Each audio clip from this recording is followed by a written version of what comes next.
Hier, les hommes les libanda, parce que ça libanda, ils ont encore vu ce mot. Voilà. Tout ce qu'on s'est critiqué, tout ce qu'on s'est structuré entre nous, au fin à faire la beauté. Hier, les hommes libanda au combat la mouka.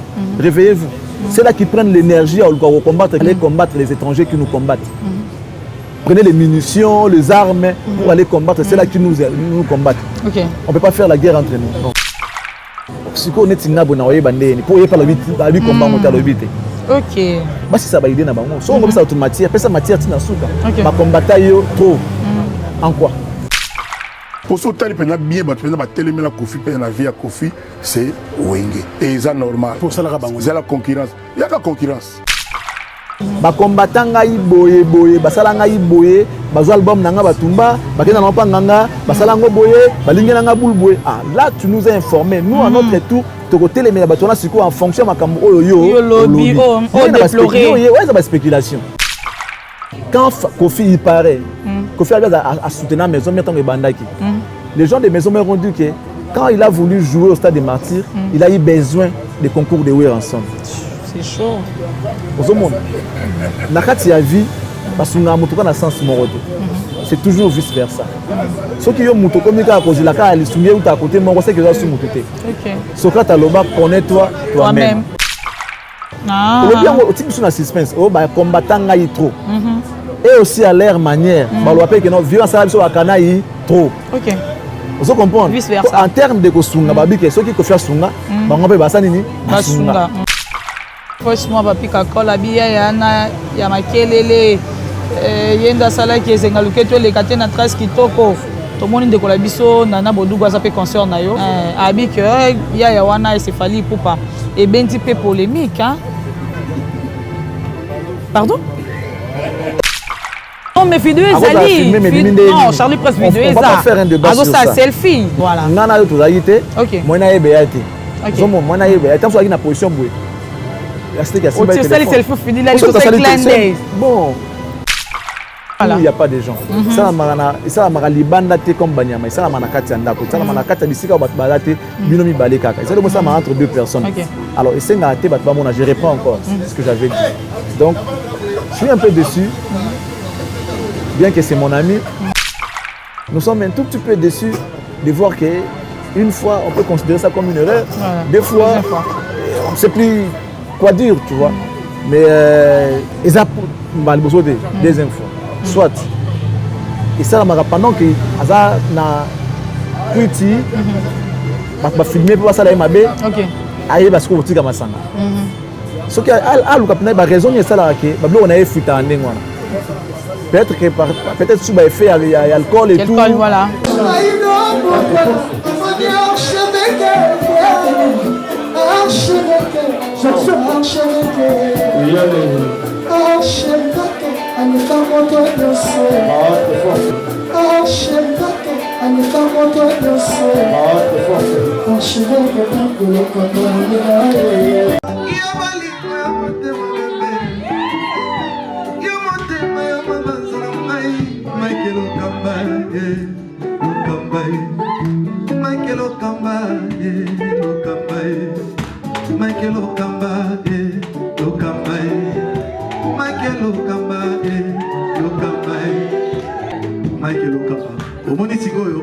L'artiste, c'est l'improvisation.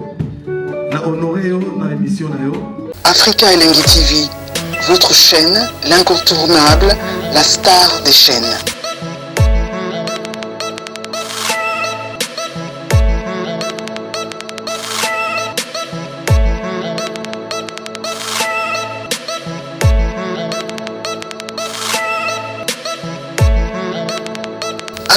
Africa Elengi TV, la magie de l'info.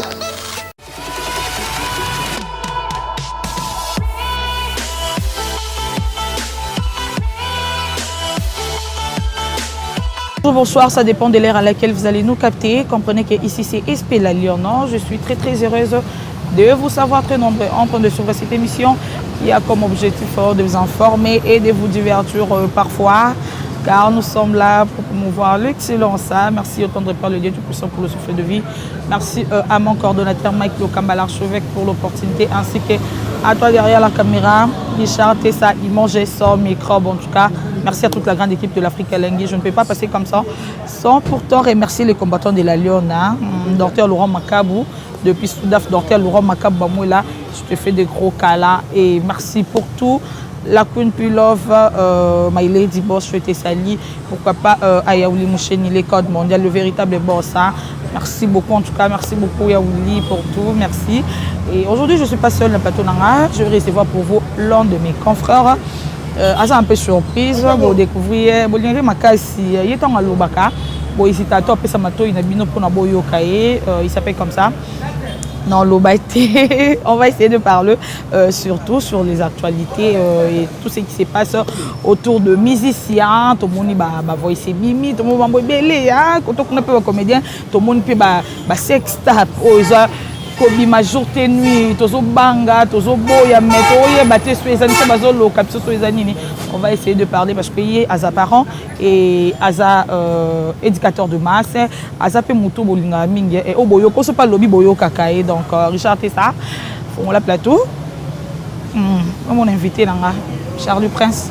Bonjour Yaya. La Lyon SP. Bonjour. Ça va? Très bien, merci. Merci. En tout cas, il y a un réel plaisir. Il y a partagé le plateau manquant. Le plaisir est partagé. Merci. Viens dans la main. Il y a un programme qui est chacun. Je vais s'excuser donc devant aussi les fans. Mais avant tout, un mot gentil à abonner sur Africa Elengi. Je crois que c'est la première fois les cas. Oui, André, on a évité André National les gars déjà. Ah ça. Déjà. Okay. On dirait dans les cas. Mais bon, ceux qui sont gentils, salut à eux. Ceux qui ne sont pas gentils, en tout cas, n'en a pas honte. Ouais. Merci beaucoup. Parce qu'il y a des abonnés gentils. D'accord. Il y a ceux-là qui ne sont pas gentils. Absolument. Alors, ils doivent savoir, mais tout ça, là, on va rater. Ok. C'est-à-dire que lorsqu'on se tient comme ça, j'ai pris d'abord mon temps. Il y a au souko là. J'ai gaspillé et mon temps et mon énergie pour au souko là. Nazu bilamba na ngai oya mabeo na lati. Mabeo wapi. Na bandi ko longa place na ita suma koloma ko tina ko place to ça l'émission. Ya wapi. Non, attends, c'est une façon de parler. Na ndenge na ngamo mta contribuer à Zate. Et je me place là. La bouche qui parle, c'est ma propre bouche, c'est à moi. Je peux comme je ne peux pas parler.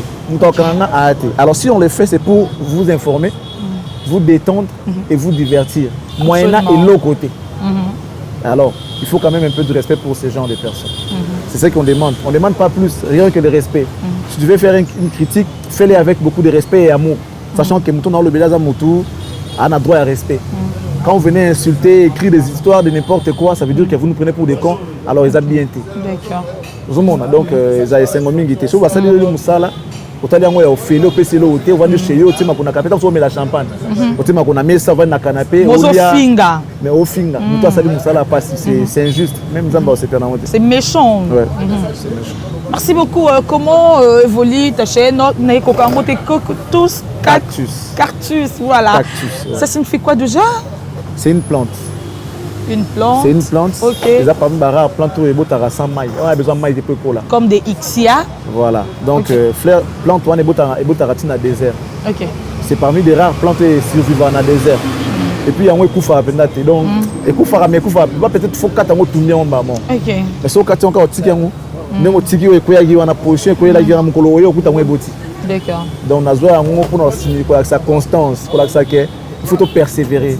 Dans le monde malgré ba insulte, malgré ma tongi, malgré ba bâton dans le roue, malgré tout, c'est tout ça persévérant toke musique. Absolument. Et alors Congo na biso makamboze belé ya mabena ya passe. So décourager donc au long de la course. Mais sur lundi au Kimpiko au ko esi ko kanisa ko kom. C'est comme ça que na zoa cactus na esprit wana. On va comment expliquer pour que tout bunda tout persévérer. Ok. Ouais. Voilà, merci beaucoup. Charles Prince, tu es bien aussi na télévision. Ndé mona ba yana biso ba Willy Kaembe ba Papi Mboma pour ne pas citer cela. Et tant qu'il y a qui na monde na biso oyo il y a internet ndé ko la biso fa pesa biso ba chronifuati na éviter ça qui facile pour na yo pour s'adapter ou comment parce que tout le monde avec na moi vraiment boye mais lelo et qui t'a on dirait s'adapter na yo pe na peut monde dans ce côté on embrasser qui on y a internet Pardon? Différence, il y a vent, non, différence, mais tant qu'il y a qui vont, il y a les bosses qui parce que tu es par exemple, tu vas critiquer Internet. Mais tout le monde qui tant qu'il y a qui vient avant, déjà, confusion. On a critiqué Internet. Internet est un outil. D'accord. Ça te permet, comme ça, message, partout du cycle linguistique qui est commun. Les outils à communication, le rôle à la télévision, le rôle à l'agence tout ça veut dire que il y a moutouté. Vous avez critiqué acteur ou salaka. L'émission on a voix wana. C'est-à-dire donc tu critiquais de youtubeurs. Tu as critiqué système et ça et non les individus, moins encore outils à communication. Vous comprenez? Et ça les je continue à critiquer. La criticative est là. Ça il est là bien milité. On critique toujours, on déplore et avec le temps les gens commencent à comprendre. Voilà. So talib nabi au monde tala avant à venir na biso na lelo au monde qui m'a belé changer. Au monde qui m'a belé échanger. On a découragé beaucoup de personnes dans la pratique à Mabé. Vous comprenez? Bablo au monde la que non yangote. Ba comme ko le Mbappé ko sala ngo. Ba comme ko luka ko kozonga na réalité, kozonga na logique. Mais ba mususu ba kozonga te parce que ce que le Molier Bouzo Bawana et Bilom soit salaté. Il faut que la canne à Katia Bouzo Bawana pour naïe à Zomona qui gagne sa vie en fonction de Yango. Soit le monde dans qui alors ça c'est l'autre, tu vois. Donc on comprend. Bassa la paye fort. On démarre dans côté, comme on va 35, 50 ans, 60 ans, quand on a bêtise. Donc ils doivent quand même faire un effort au côté de la métier la fenêtre mais du matin dans la grande porte. Absolument. Donc ça veut dire que c'est au côté de la métier, on attend un courrier pour là. Ça tellement mise à niveau, mise en forme et tout, au comme on a niveau OK. Mais est-ce que au coca parce que tu es bien de collapse est-ce que coca pas forcé ils ont impossible ce ba lingi ba tsaka volonté ba coca na bango po mais zaka ya koyeba d'abord oyo zali so mi ebi oza otana makambo so le moi que non ah on a zone dire ya moi mukeli comme na so les ba eba na kozana nanga donc le cours c'est conformer na ndenge yo zali lo cette makambo zo ki na niveau na alors wa muto pese pantola munene koki eta banoke no oza tayi nanga te faut que ça y a taille naïe. Tu peux essayer aux côtés. Alors là, faut le cavoir taille naïe. Donc elle est catée et zappé moukete et cocagiste. D'accord. Si quand on côté monde en boé, bah journaliste internet. Donc fa le bah journaliste et surtout il y a internet pas chronique fois. Dieu merci. Quand même quand tu donc jusque là yo chronique fois. Non mais déjà non. Il y a cible naïve Isali. Parce que tu comprends, les journalistes internet, alors que c'est Ezala qui bon moté. Mais ceux qui peut-être place parce que à propos il y a bien été envers les journalistes. Ok. Pas envers tous les journalistes, mais envers, je sais pas, un ou deux journalistes. Alors, comme il n'y avait pas de précision, on a considéré ça comme une insulte pour tout le monde. Absolument. Alors, chacun devait se défendre dans son coin. Chacun devait se défendre à sa manière. Parce que quand tu dis que vous faites des conneries, vous, c'est-à-dire là, il emploie le pluriel. Ouais, vous faites des conneries. Pendant que ceux qui sont assis, ceux qui sont assises devant toi sont des journalistes. C'est que toi, tu n'as pas précisé, tu n'as pas défini de quel genre de journaliste il s'agit-il. Vous comprenez? Au lobby kaka non, vous savez la connerie na binoana, au val au yambi Charlot moko boya lobby, au yamba pe na peka na même qu'il faut poser na connerie, ba même connerie. Ça veut dire que ba yamba ba musicien biso tout yamba bango. Ba lobby sara bango, ezaka biso tout lobby sara bango. Alors quand tu dis ça, ça veut dire que tu taxes tout le monde des cons. Il y a peut-être Charlie pour avoir courage, il y a aussi Nandeko. Il y avait d'autres mots employés à la place, d'autres vocabulaires employés à la place des conneries. Il y a un problème. Si les lopétos se comprennent et comment on est comment de la même manière, je vais dire à Fabregas, il y a des choses au sol l'ingolo bayango. Moi, tant à loba qui makambunaye na ken, non. Ce qu'il faut que c'est battement sur la carte, c'est battement boma. Il y a le logo la baken. Donc là, on a na lobaté directement. Voilà. Pour lobby na cible naé déjà Isali. Lobby na comment moutongo. Donc il a c'était nommément moutouana. C'est là que veulent peut-être qu'on défendre cause yaken, ils vont le faire. Et ceux qui veulent se taire pour concerner Bangote. Mais déranger Pendeko, déranger Kindeko Makasi. On a vu ça qui n'a pas qui a peur de famille. Ceux qui ne veulent pas parler de ça parce que ça ne leur concerne pas, ils n'ont pas tort. Au monde. Si vous avez un mouton à bino, comme Bangote, biso Bangote, wa ba so ki tolobi na binote. te lobi na mutu moko. Donc si tu viens défendre la personne à qui on s'est adressé, là tu as raison. Mais si tu veux dire que Bafingi, journaliste, là c'est autre chose. Et ça bon côté parce que il a cité nommément. Bien que ce n'est pas bien, bien que tu peux encourager un côté. Tu comprends? Et là qu'on a déjà un CP là dans côté, il faut quand même qu'il y ait du respect. Dans chaque domaine, il y a des bons, il y a aussi des moins bons. Alors faiblesse il y a bandeko. Et comme peut-être ces jeunes il y a moquerie, il y a insulte, il y a injure, parce qu'il y a des ceux-là qui sont faibles. Peut-être que on a la koye ko la musala. Est-ce que tant que vous avez une carrière de musique, c'est excellent? Peut-être non. Peut-être à marcher à petit parti, il y a eu des gens qui ont dirigé ses premiers pas dans la musique. Donc à cette époque-là, les autres pouvaient aussi se dire que non, c'est un petit musicien, c'est un débutant et tout. Qui est similaire, comme minimisé quoi. Qui est similaire il y a pour une fois. Un musicien, musicien par exemple. C'est un musicien. C'est-à-dire Mizimboa. Voilà, Mizimboa. Voilà, un musicien. Il n'est pas musicien, mais c'est un musicien. Si vous avez bon, peut-être un musicien bon qui sont des musiciens, et bien. Parce qu'on peut se dire, on a aussi la gueule pour dire que ceux qui ne se comportent pas bien sont des musiciens, des Mizimboa. On peut aussi dire ça. Mais nous, on n'a pas dit ça et on ne peut pas, on ne va pas aussi les dire. Donc si vous avez un musicien, peut-être que Kofi a ngate no comment tu peux nous traiter des musiciens.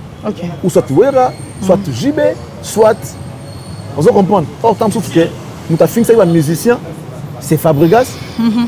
To Songolo Pakala par rapport à son comportement, il y a marque de professionnalisme naïe, ba musicien à cause de lui. Pareil, cette histoire des chroniqueurs, peut-être il a vu un ou deux chroniqueurs qui se sont mal comportés, il taxe tous les chroniqueurs des chroniqueurs.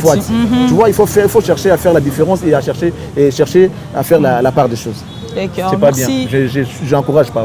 Merci beaucoup, Toko Talabiso, dans l'actualité. Aux parents, Charlie Prince, papa, père de combien d'enfants? Beaucoup. Beaucoup, ouais. Merci beaucoup. N'habitez Tolali Tolamou qui est jeune frère en Abisso. Oui, c'est la deuxième fois. C'est ton jeune frère. Comment? C'est ton jeune frère. Non, non, Abisso, jeune frère en Abisso, frère en Abisso, jeune frère pour la jeune frère, non, t'as quoi?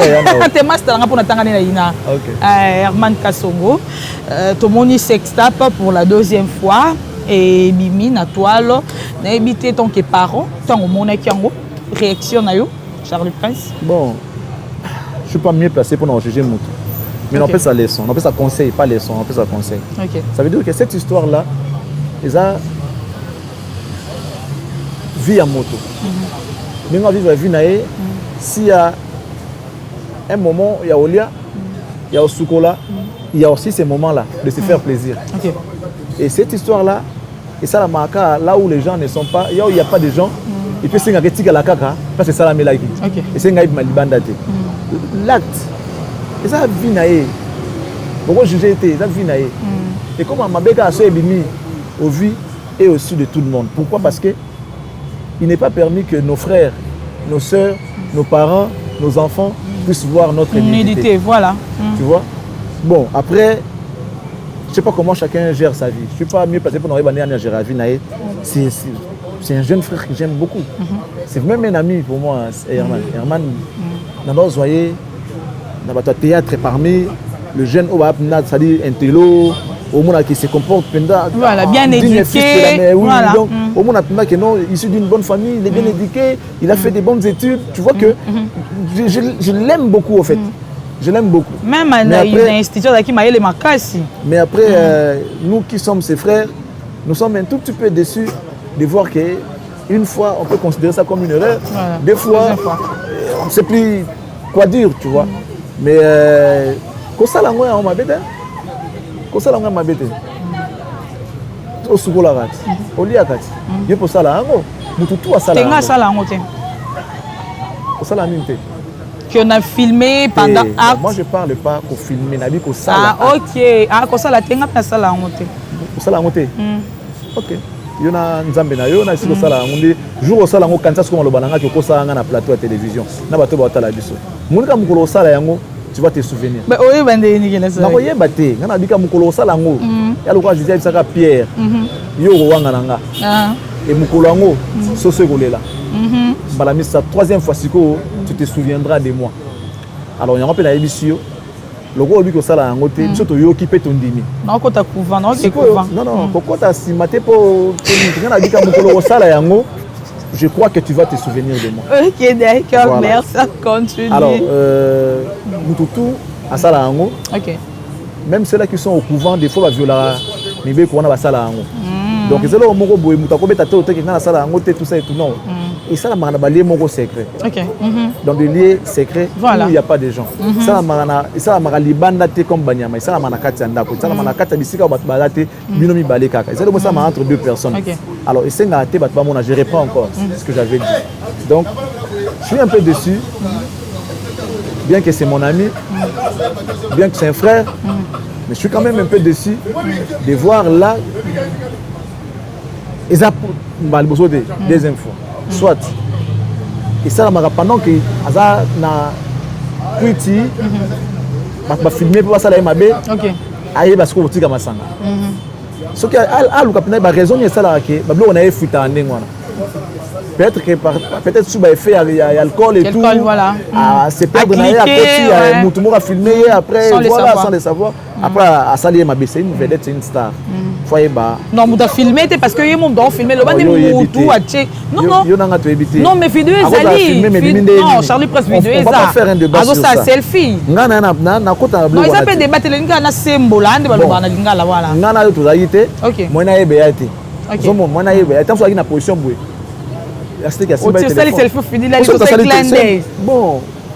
Bon, je sais pas trop, mais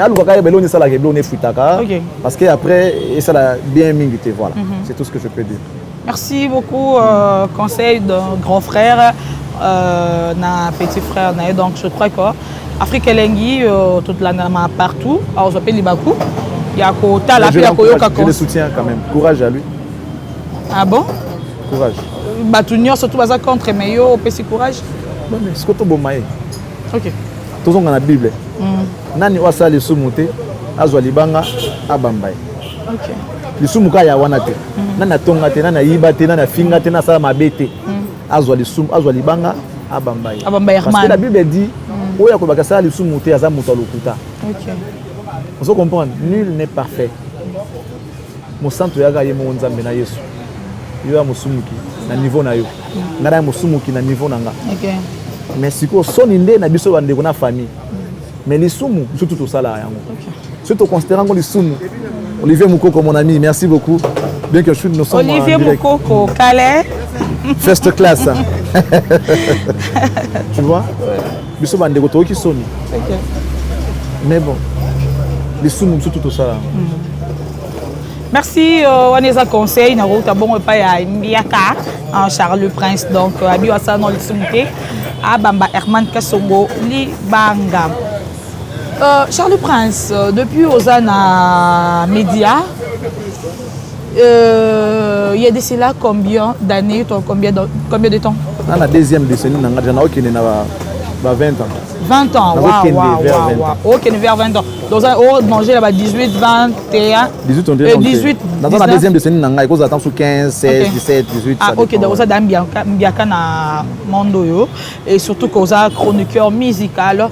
Donc, n'a pas eu Pambate parce que vous allez au milieu du village, vous allez naître parce que tu as toujours été comme ça. Et ça, solo, c'est son polémique, tout solo la caca. Charles Prince, est-ce que clan Wenge bazala na problème na bien na biso Koffi Olomide? Ah bon, oyebi na vie balobara loba makambo ozo maîtriser. OK. Oh yebité balobara te. Moi j'ai l'habitude de dire des choses on a yebi. On a yebité na tatona raté na linga ko spéculer pété. Ya on mona na kinara toujours na source pour nous information. Ok. Alors, je vais te répondre en fonction. Il y a Maloba, il y a Adolphe. Ok. J'étais avec lui pas plus tard que le dimanche passé. À Lobby, à Ebeloba, on a profité. Ok. Et là, oui, la réalité. Mais, ça, c'est un métier, mon. Si je peux me permettre de dire, il y a une guerre à leadership.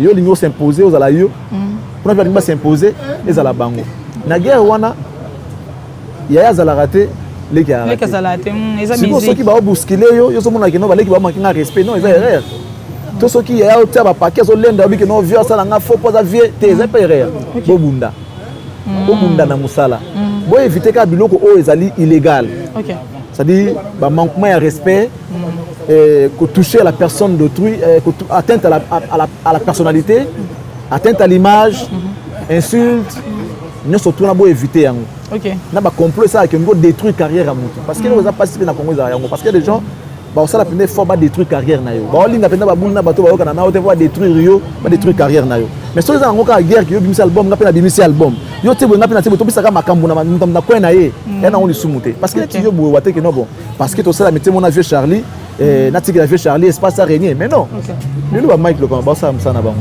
on voit des fonds que c'était Mike tout le monde va les musu ba ça na bango concurrence royale là on dit que la bisoté non ba vieux wana te OK on voit c'est belé balé ça c'est belé balé qui baza on ça na bango OK mais bango on dirait que Zaki na ndenge ba poto ka pe quoi dans le bac abi ba combattant est trop si ko netinga bona oyeba ndeni po yepa la bi combat monta lo bité OK ba si ça ba idée na bango so on ça automatique pesa matière tina suka ba combattant yo trop en quoi OK zomon ba ça ki ngabu en quoi faisant par exemple ba ça ki yo nini ba pesa rabiso matière ba tika so na ba yango zomona polémique ezo zo sens te na Congo parce que même ceux-là qui sont comme source il y a info ba pesa ngo bien te ba pesa biso pena info ba combattant ngai boye ba sala ngai boye ba zo album nanga batumba ba kena na pa nganga ba sala ngo boye ba lingena nga boule boye ah là tu nous as informé nous à notre tour côté les mais batona siko en fonction makambo oyo lobby déplorer ouais ça ba spéculation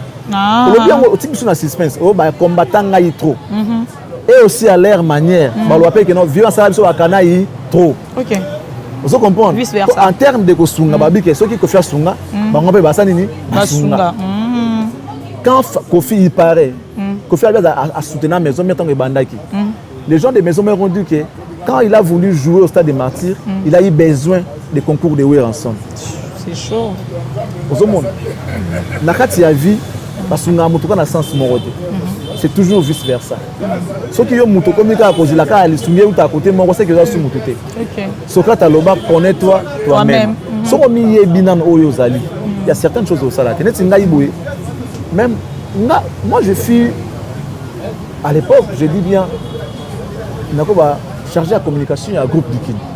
OK il a dit qu'il y a pas besoin de Dikinwani j'étais mieux payé et Barty c'est pas zo ba mbongo il y a danger na Sima Charlie Prince et pas Didi Kinwani OK que je sali pour le barati lelo na mona mutaleke na Congo te c'est un noble un homme intègre c'est-à-dire non un monsieur na monate à un niveau et ba président de la République moni bo moto na sa personnalité OK il y a dimension et ba président de la République parce que muto na za mona ebwe abimi na tongo tema ki a dit que non Charlie Prince azawana a montel mukara ça rabini tout ça retard abimi na peignoir a soit notre dégâts en considération là au président mo mboka yambi na peignoir tu dois te sentir heureux nazala nae bien que nazako zo mbongo ya groupe Dikin mais je rendais des services et lengi nango za yango c'est-à-dire les vieux savaient que il y a un Charlie Prince à côté aux mona na pena yebi que formateur des boss vient nga na sala ka nae a futaranga c'est-à-dire je vends mes services à monsieur Didi Kinwani pour groupe Dikin vous comprenez et Tilelo contrat na et si là mais nous gardons tout de même des bonnes relations quand bien même que vieux les gens disent que non akoya te ça ka muto a changé OK ya lo ngani ndemba tuba soko tiko ka babi ko koya voilà soko ba minga bengi yo soki nani vous comprenez te via koya te via na balar nae ko Tilelo eloko na tika pesa 100,000 na Goma mtasala ngwa te OK ndeko na biso ino subia saki kanyota pour notre mandat kwa Goma assume même pas $100,000 c'est $63,000 bat basangisi mbongo mais comme il niveau $100,000 mais lui seul Didi Kinwani a fait ça 100,000 diku pour na Goma donc il y a des gens qui méritent du respect dans Mboka na biso il y a des gens comme ça leur nom ne peut jamais disparaître OK pour na marmo ça na Mboko au Congo il y a on a lobby boué je vais revenir sur l'affaire Kofi c'est pour dire que soko salisanga kanisa bien kanisa penda bien tant funga pia tambala mona salisa yo et ça compte. D'accord. Chaque geste compte. So salisanga 10 fois kana salisi yo ka tambala moko ça compte. OK. Ko fala tolo o nié yanga yo ko kumsaka ya yo tete. D'accord. Peut-être mukolonga na salisa ka yo. Ozara penda dans les besoins. OK. Ngana vandi boye na ozanga téléphone te. Mutakabeli nga téléphone. Na ozo parce que c'est un cadeau. Na loba merci. Ah merci. Mais ezala merci à muto azanga ki téléphone te. Voilà, merci à moi ezande monte. Siko mukolo oyo vana penda bozanga wana mia. Oza penda na nzala penda ba kino. Wana wana l'arte wana mia. Ngaso na elio solution ko lia na yo. OK. Au moins siko OK. Moïse. Téléphone au pesa na moment na valeur te. D'Amazon na pesi yo et l'équipe téléphone na valeur. OK. Je peux téléphone tata 4 fois. Mais on a soumis na Damas kaka une fois qui pouvait coûter ta vie nzala wana. Na soumis une fois na téléphone na Damas. Mukolo za ipita dans na nzala so na pesi yo te olia te. Na soumis une fois na biloko olia. Ozomona ba aide ndenge nzala ba service okandaka ba. Tu as dimension mon côté. Tu peux rendre un service à quelqu'un, à gagner logo on va accélérer 1 plus et là on va bêter. Mais si comme mukolo na pesa ozaka ba na 0 na elio 1. Au moins impact il y a service et ça c'est différencié dans le niveau wana. OK. Donc voilà un peu ce qui va aider Kofi aida bango. OK. Ce qui Kofi aida Wenge paye quelque part aida Kofi. OK. Voilà. Merci beaucoup au clin d'œil spécial à Mabita Kisombe et champion Caps Kapanga l'homme à la rôle comme Mbali. Mabita Nalingo Makasi la Queen Pilova joyeux anniversaire Christian Kwanda quelque part depuis quelque part la Mboka Putuvi là la Tiana Elou Baïbo Simba Istanbul les combattants de la Lyon donc nayebi ke bozano moi 3 4 5 mais bo ba tsama lisusu ka mingi parce que babi awa to sala ka musala to za ba esclave na bino Charles Prince est-ce que aujourd'hui toko yeba relation ni entretien na ba musicien ni so yamboka na yo c'est une relation professionnelle. OK. Purement professionnelle. Il y a de cela to ki na bi moi moké neti moi amitié mais na garda toujours ba bonne na pour na yebi. Comment les artistes se comportent. Absolument. Ça veut dire que tous on a un logo remis ba ozali na logo lingi. Na yebi ne ba se comporter. Plus ozanaye, plus ba manquement e bota maka, plus comment ma bébé ba respect so mike longwa ba. Parce qu'on a la linga bongo te, nga linga respect na nga isa consolider. Et on so azana bango mingi na bata musala. OK. Surtout dans logo sala te, chacun fait ses choses na point na yenga pina sa maram na ngai. D'accord. Donc on a linga te, to comme ba camarade. Parce que sauf que to comme ba camarade Babloka mikemike ko tarati to ya bebana. Ozomona. Parce que parce que ba vendre ma bezanga ati. Tant so mona bo vandi boye, isula komba moto. Bo bet mo sona noti bozu 1 heure 2 heures avant la place moko. Bon tant aka komba batu na masona bino. Ya on a évitara. Il y a cela tout ça, tout comment à niveau que to so la rapé tant so en dehors de profession. Mais na linga tambola katambola na bangote. OK. J'avais un seul, je dis bien un seul ami. Un seul ami. Papa oui. Ah ça. Bah ami na on est invité viens nanga. Mais amitié qui para âge voilà, heureusement. Viens nanga mais c'était mon ami. Avec lui tu on est kotambola penda. Ça dit talaka via robenga nga ya kozwanga, via robenga nga tiki penda karna ya batina kimbamba na ngai. OK. Nga na poussa vie présentant so na sima. A développer na fond na makamna. D'accord. Zomona. To ke pia so souder na ba master na ye, nga peta so na master na nga, to ke na côté moko buya. Il y a kopo penda. Il y a que lui qui était mon ami. OK. Merci beaucoup. Question que a posé en Pambaté. Charlie Prince à l'objet à l'Arabien, on a mis seniors tout, va traiter dans la relation professionnelle. Hein? Donc, c'est-à-dire que Azabien, bande de connaissances, après autant à combat batou et déranger dans l'autre parce que tout autant en maltais pour l'embêter à polémique exactement, tout solo la caca. Tout le monde a un musicien ivoirien, les Bordeaux, les Koufa. N'a pas son prononciation ou bien son prononciation était pour porter la correction des Bordeaux. Les Konfa. Les Konfa, merci pour la correction. Tout le monde a cette qui m'a cassé n'a fallu pour parler King, hein, que je salue aussi en passant. Et celle qui m'a passé n'a bandeko et belé puis ba congolais n'a bandeko n'a bango mo pe kuna ba ivoirien. Mais tout le monde vient na biso le sousou.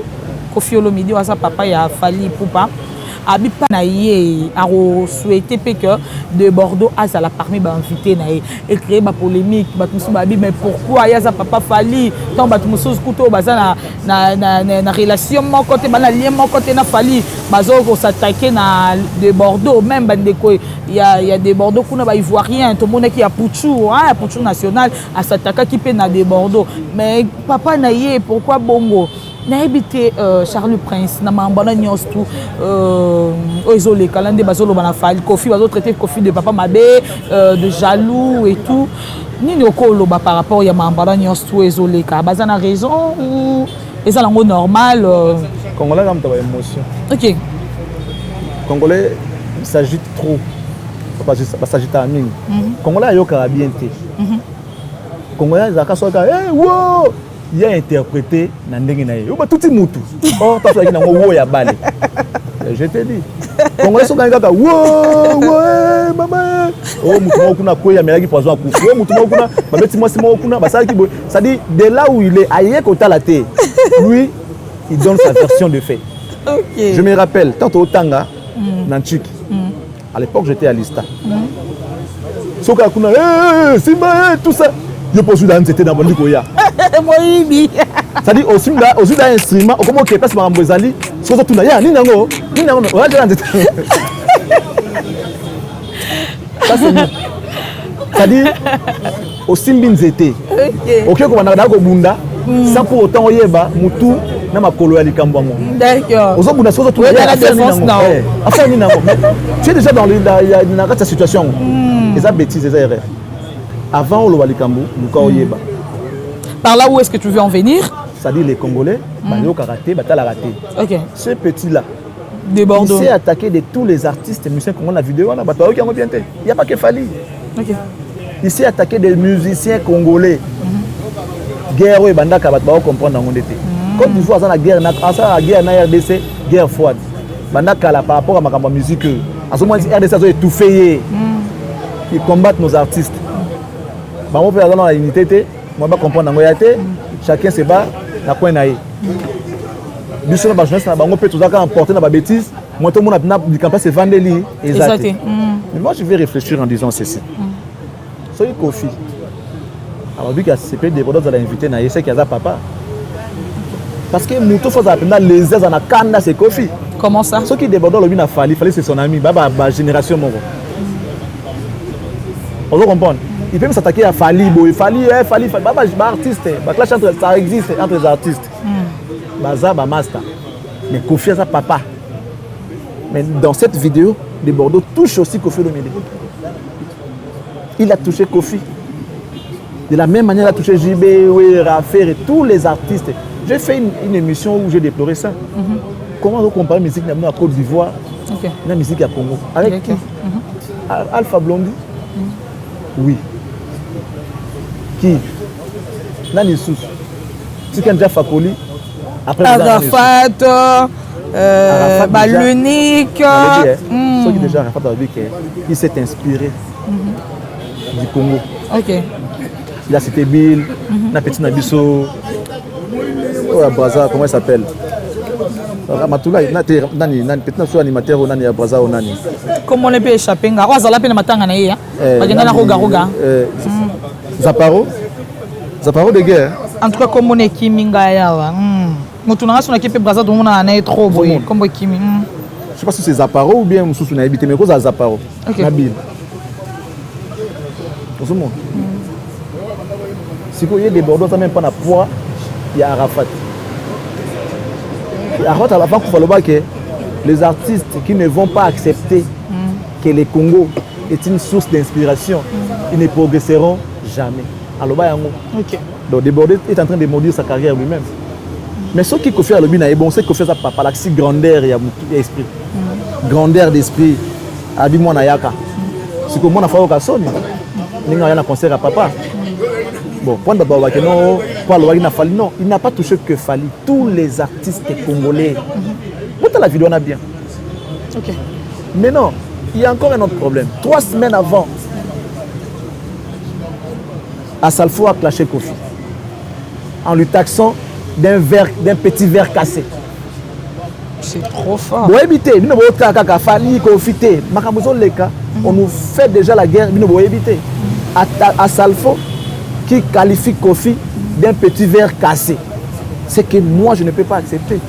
Et Kofi l'a dit, j'ai même senti l'expression Yamoutou. Il en a dit avec beaucoup d'amertume, beaucoup de regrets, beaucoup de douleurs. Mais pourquoi Kofi en train de se défendre. Ni pour ça qui a Salfo le bongo. Il faut ça la recherche là on est genre wana. Et ma nation o na nation o. OK. Tout le monde a biso mo biso te. Tout le monde a on dirait c'est le monde là, c'est wana zo les cas. C'est parce que boye évité. Qu'est-ce qui s'est passé? Mais éclaircir peut biso. Ils ont invité Kofi na Femiwa. Femiwa est un festival où à Salfo a organisé. OK. Oh papa Wemba Koufela na podium. Ah OK. Oh douleur nangona sila di sauter. Et à Salfo veut encore accélérer sous douleur moussous. Invité Kofi Olomide. Il avait déjà invité Kofi. Le contrat était il faut se produire dans le mois d'octobre, c'est dans le mois d'août. Il fallait se produire le 11 août. Non, septembre. Le 11 septembre. Alors, dans le contrat, la banque, ils ont dit que non, tu vas prester pendant 2 heures, pendant 3 heures dans le festival. Non. Parce qu'il va déterminer qui dirait la prestation. Okay. Dans le contrat, Kofi va prester le 11 septembre. Festival est bandit. Kofi arrive avant la suite, 19h. Déjà, à qui prêt, journée, mon papa, il a remis à l'élo. Festival, on attend souvent 19h, 20h. Déjà, lui, il était déjà prêt à partir de 19h avec son groupe. Bah, il dit non, vieux père, pas bien, vieux père, droit à la vie. On remet à partir de ceux qui ont mis, ceux qui ont mis. Avant. Ok. Est-ce bon, mais vous savez, on a dit que les gars na pongi. Ote, on remet à kaka. Trop bien, gars. Bah, vendez si Kofiti. Bah, il dit non, on remet à 4 heures. Oh. Est-ce que mais herbe au tanga wana na ko les gars na pongi pe na kepe na pongi libela et puis entre nous soit dit air wana ba 4 heures ba 5 heures et ça va kindara déjà ouais parce que bo tanga pour sim sanga touche to pour nani mais il a quand même accepté avec à 4 heures a une loge déjà quand on va photo na à partir de minuit 1 heure à ça na loge 4 heures rien 5 heures rien ben Robin a 6 heures du matin. Donc déjà, en termes de contrat, bah respecter le contrat. Voilà, bah c'était prévu avec les 11. Bah ici les 12. L'artiste a quand même accepté. OK. À Betty, comme tout autre artiste qui concert à Kofi qui festival. OK. Donc on a presté moi 20 minutes, 30 minutes au Kitty. Kofi est venu, il a trouvé quelques personnes. Après c'est on peut bien écouter pendant 30 minutes. À Kitty il était déjà 6 heures. 30 minutes après à Kitty, accueilli. Public réclamait maintenant Kofi Olomide. Parce qu'il y a des personnes Kofi Olomide. Moi, dans votre partie, ils ont réclamé Kofi, mais ils ont déjà festival, à remettre acté pendant 2 heures, 1 heure. Abimi accueilli. Bon, comme le public réclamait Kofi, et comme le roi pour moi Kofi non, il n'a pas joué comme il fallait jouer. Entre bon, Kofi n'a respecté le contrat. Bango. Bango. Maintenant, ma bien à Bango. À Salfo qui écrit à Kofi non, désolé, cher aîné, tout ça. Je n'ai pas prévu que mettre Air Wana, j'avais prévu que mettre minuit, mais direct, il y a TV, retransmission en direct de ça, il y a défaut. On a eu un petit retard, un retard de 2 heures. Il a perturbé le programme. En tout cas, veuillez nous excuser. Okay. Kofi accepte les excuses d'Assalfo. Après, monter à l'autre, on va salir Kofi et qu'il y a des chaînes étrangères et tout. RFI, la chaîne France 24, Jean Kofi encore saboté la Côte d'Ivoire pour la 2e fois. Entre-temps, Kofi, tout ça, oui, Marabou Belé et Assalfo, tout nier. Il s'est dit, oh non, la fête était déjà bien, il ne faut pas vous occuper d'un petit verre cassé pendant la fête.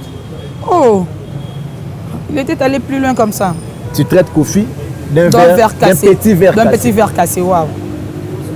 Tu as le niveau grandeur, il y a Kofi. Et Kofi qui dit dans son interview qu'il a même parrainé les premiers concerts à niveau ceux qui a Zénith, ceux qui a Bercy, ceux qui a Beta, ceux qui a Napoto. Parce que Kofi a parrainé Bango. Par rapport à l'expérience, par rapport il y a Nios autour de Kofi. Et Kofi a accepté, il les a parrainés. Magic System. Et ne serait-ce que pour ça, tu as respect. Pour comprendre que dans la guerre, tu as pas de son côté. Alors, nous s'attendait à ma famille, le baki, Kofi, le baki. Pourquoi votre musique a fallu? Pourquoi? Et ça, tu as fallu que tu aies ça boza bato ça l'artiste c'est plaisir ba loba boye po ya yoka tant ça on peut mona batouté tant ça ka bato za pemene ba loba bloka ndenge na luka ko dimbe ko fi ko que ça la fallait plaisir peut-être que ça c'est la peine ngote on doit arrêter avec cette histoire là tout la bato musu ba za ba combattre biso pembeni guerre eza munene libanda bato ça libanda eza encore biso moté voilà tout ce qu'on se critiquer tout ce qu'on s'entretuer entre nous au finga faire au finga fallait au finga beauté guerre eza jana bato au combo la muka réveillez-vous. C'est là qui prennent l'énergie à combattre Kofi, aller combattre les étrangers qui nous combattent. Prenez les munitions, les armes pour aller combattre, c'est là qui nous combattent. Okay. On ne peut pas faire la guerre entre nous. Non. On peut dire aujourd'hui que Charlie Prince Azala au milieu du village? Pas besoin de ça. Ça dépend des compréhensions. On appelle ça la matière. Ce qu'on prenait au monde et soumis au comprendre. Bravo. Mais le va être sur casquette moi à gauche. Nazali responsable de la compréhension de la bangote. Et ça ne me dérange pas. Je ne suis pas le responsable de leur compréhension. Que chacun comprenne à sa manière. Si je suis bien compris, merci. Mal compris, tant mieux. Olemba non ouais. Na lemba te na kipango pété. Non mais avant ils arrivent là ba lobby ozongi si ba sali ba. Non na boya rande kaka ba injure.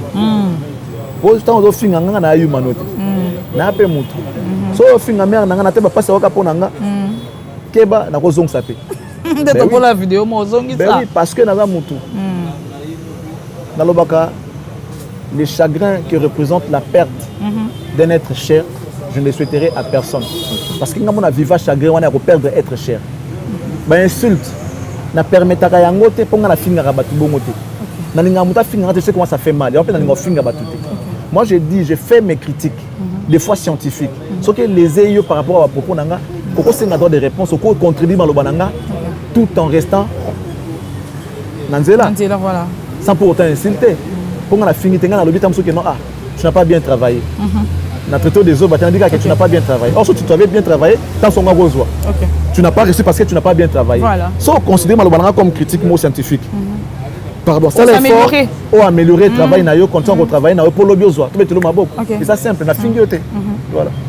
Merci beaucoup. Tourne sur Souka, émission. On trouve l'émission de Nini. Ouais, ça va. Bien, calme, tu m'as mis à l'aise. Contrairement à la question polémique. Pour après ça, au lobby, tu vas porter plainte hier aux arrêtés.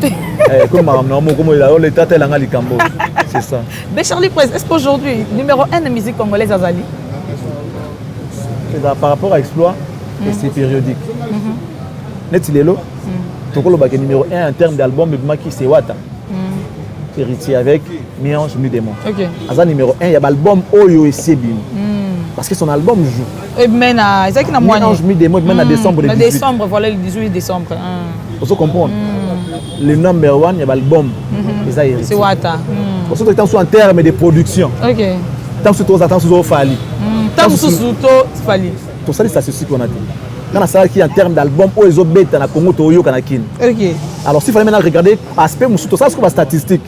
On a bêti ming. On a salibo, on a salibo. Vous comprenez que ça, la marmoubo, ça, la raté, que nous vendons Kaboyo, Valiboé, en tout et pour tout, dans le numéro 1, à bon Lukuta, vous voyez. Lukuta. Oh, le numéro 1, Zati. Qui a demandé la terme des albums. Les lots, il faut que Kabeta Tolo, il a fait un bon boulot, du bon travail et tout. Au fruit, on a palpable. Sur l'équipe, la terrasse, tous au héritier. Puis, on zemba, on kangana, et puis, on rumba. Ça dit, on a évité les albums. Et puis, je suis fan. Il a bien travaillé. Il peut être numéro 1 des albums qui sont sortis le 18 décembre 2020. Ok. Mais vous voyez, si vous avez mis à papier, vous non. Faut quitter, hein? Bah, bien. Faut papier, il y a ma kelele. Yenda sala qui est engaluqué, tu es les catés na trace qui toko. Tout le monde de Colabiso, Nana Bodou, ça fait concert nayo. Ton ami, hein? Vous allez troper, hein? Abi que il y a wana et c'est fallu pour pas. Et ben petit peu polémique, hein? Pardon? Merci. Pourquoi tu fais ces textes? Hein? T'es fort, franchement.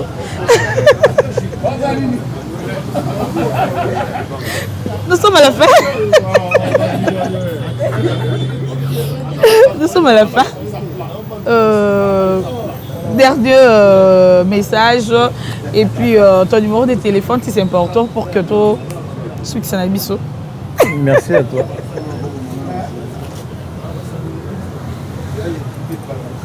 Merci. Nga makila mabe.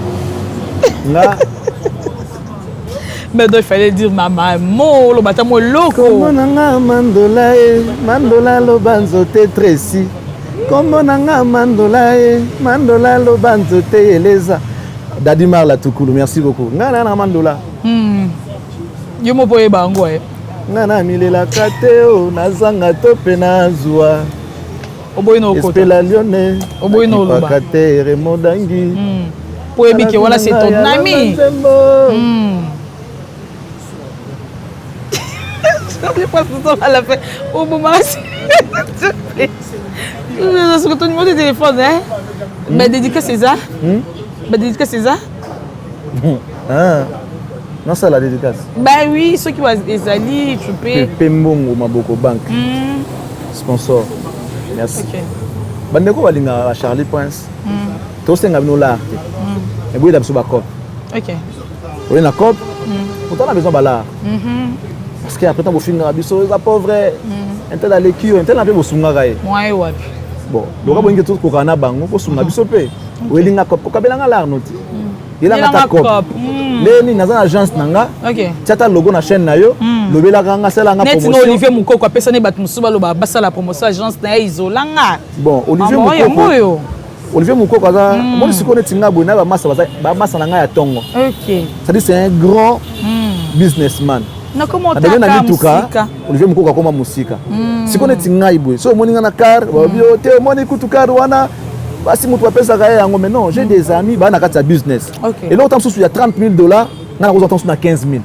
Grâce à Olivier Mukoko. OK. Vous comprendre? Grâce à Bakale. Olivier Mukoko mutu mo malamu. Grâce à Edika Embe, ba massa nga so ba belé bongo. Vous comprendre? Ba ton autant la ina OK, wana fa na Kitambo. On face à station mais non OK, kuna vie venir vie au 4 là mais vie lelo venir masole matal Sofia isola petite naé. Bon on a endetté, c'est un type bien. C'est un gars bon.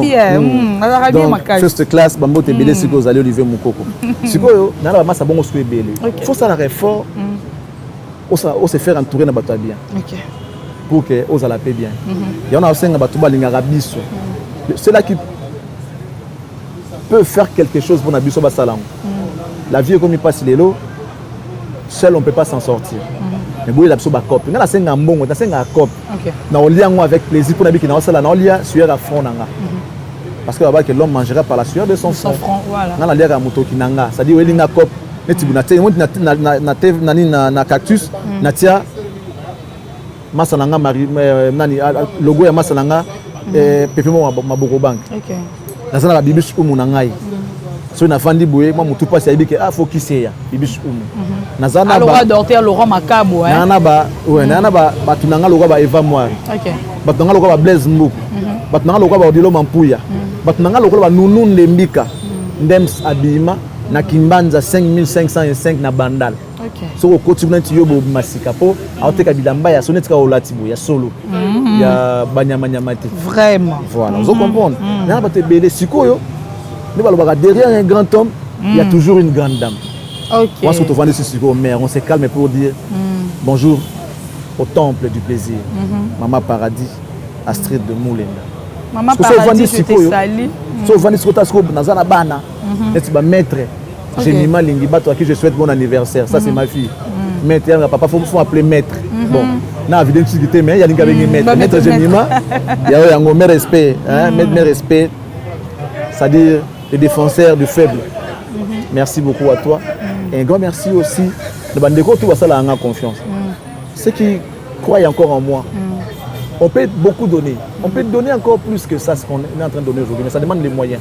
Voilà, c'est la fin qui justifie les moyens. C'est que vous prenez là. On peut faire Sarabino. Il n'y a pas avoir des moyens bouquets là-haut. Si on a beaucoup de moyens, on va encore donner plus. Et vraiment. C'est que Tiboé, vous allez venir bouter. Si vous avez une position, moi, bien. Moi, quand on a un investissement, ma recherche est belle, les ateliers il faut nous pour la banne. Donc du coup, je vous donne que ce qui me vient en tête. Personnellement, je vais m'investir pour nous bien davantage. Donc voilà. Merci beaucoup. J'ai appris avec beaucoup d'amertume la disparition de mon frère. Bokate Logote. Qui je vais vraiment m'arranger. Il a été un frère pour moi. Mamadou Aricho. N'a pas pouvoir il a obligé de nous embêter. Mais s'il fallait faire une prière pour toi, que le Seigneur t'accueille. Qu'il pardonne tous tes péchés. Parce que nous sommes pécheurs. Amen.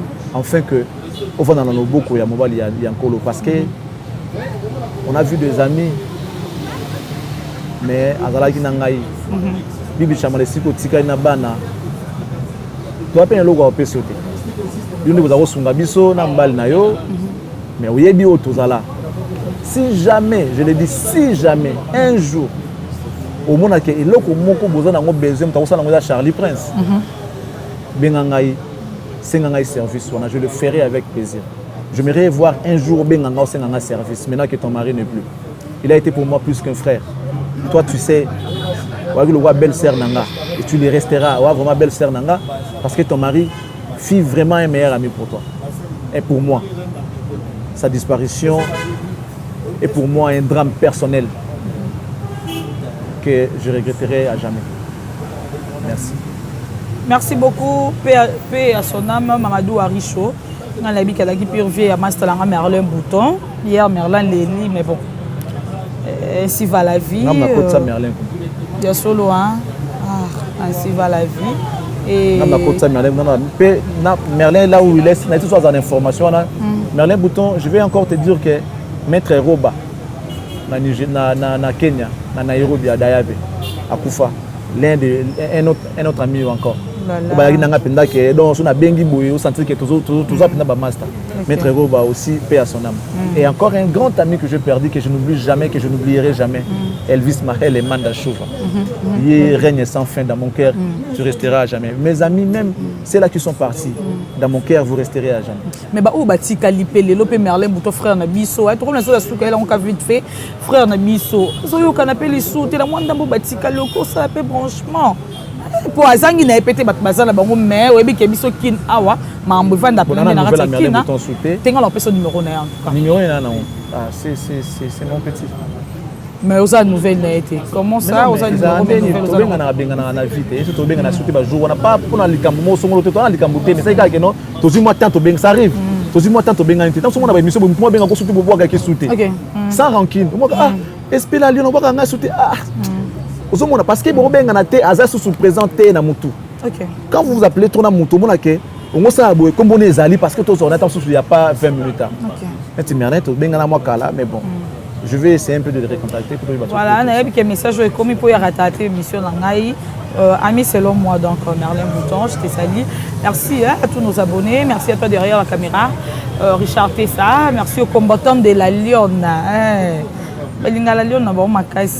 Les combattants de la bourse s'abonner massivement na compte na TikTok SP la Lyon Okako na page na Facebook SP non et on peut c'était non on peut sabino ya sika pour na boy dérangement na privé papa ligne peut bloquer en été merci Richard Tessa merci Mike Lokamba d'ici là portez-vous bien et bon suite les programmes sur Africa LNG TV.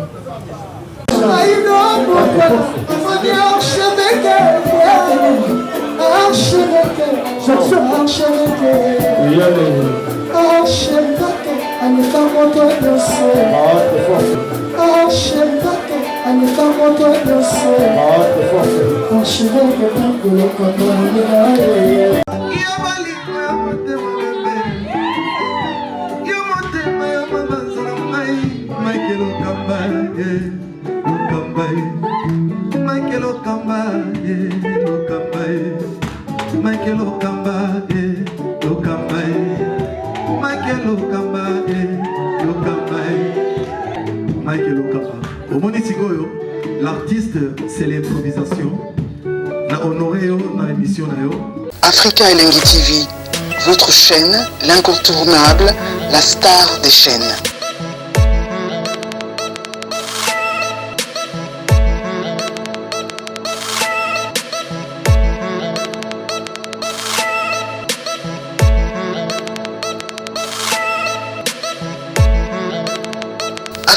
Africa Elengi TV, la magie de l'info.